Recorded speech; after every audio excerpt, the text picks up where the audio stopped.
दिनों में एक अनयूजुअल सिचुएशन देखने को मिल रही है।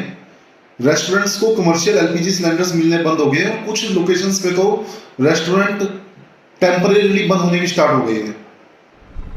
डोमेस्टिक यूजर्स के लिए मतलब होम यूजर्स के लिए भी सिलेंडर बुकिंग टाइम 21 दिन से बढ़ाकर 25 दिन का कर दिया गया और इसी के साथ ब्लैक मार्केट भी एक्टिव हो गई है। लेकिन अचानक से ऐसा क्या हुआ कि एलपीजी सप्लाई चेन इतनी टाइट हो गई है। कुछ जगह डिलीवरी होल्ड भी चली गई है और कुछ डीलर्स भी बोल रहे हैं कि सप्लाई अभी बहुत टाइट है, लिमिटेड सप्लाई है। इसका डायरेक्ट इम्पैक्ट रेस्टोरेंट पर पड़ रहा है क्योंकि उनका daily operation commercial LPG cylinder पर ही डिपेंड होता है। गैस नहीं होगी तो किचन कैसे चलेगा, इसीलिए कुछ रेस्टोरेंट्स ने टेम्परेरी शटडाउन भी कर दिया है। अब ये एक इंपॉर्टेंट ग्लोबल फैक्टर हो सकता है। इंडिया अपनी एलपीजी रिक्वायरमेंट का 60 से 70% इंपोर्ट करता है और ये import mostly Middle East countries से होता है। ये LPG shipment mostly strait of Hormuz route से ट्रैवल करती है। स्ट्रेट ऑफ हॉर्मुज दुनिया के सबसे इंपॉर्टेंट एनर्जी शिपिंग रूट में से एक है।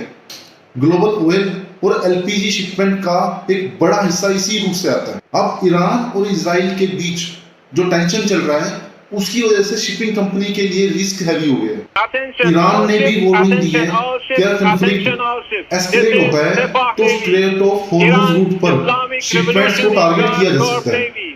इसी वजह से शिपिंग कंपनीज और टैंकर कॉशियस हो गए हैं। इसीलिए कुछ शिप्स डिले हो रहे हैं और कुछ होल्ड ही हो गए हैं। और जब इंपोर्ट स्लो हो जाते हैं तो उस केस में गवर्नमेंट और ऑयल कंपनीज होम सप्लाईज को, डोमेस्टिक सप्लाई को ज्यादा प्रेफरेंस देते हैं। इस सिचुएशन में कमर्शियल एलपीजी सप्लाई टाइट हो सकती है।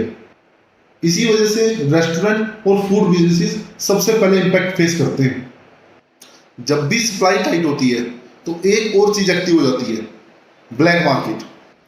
कुछ लोग सिलेंडर्स को हाई प्राइस पर सेल करना स्टार्ट कर देते हैं और ये चीज नई नहीं है, बट शॉर्टेज के टाइम पे ज्यादा विजिबल होती है। अभी ये सिचुएशन सभी सिटीज में सेम नहीं है, बट कुछ कुछ शहरों में गैस सिलेंडर सप्लाई टाइट हो रही है।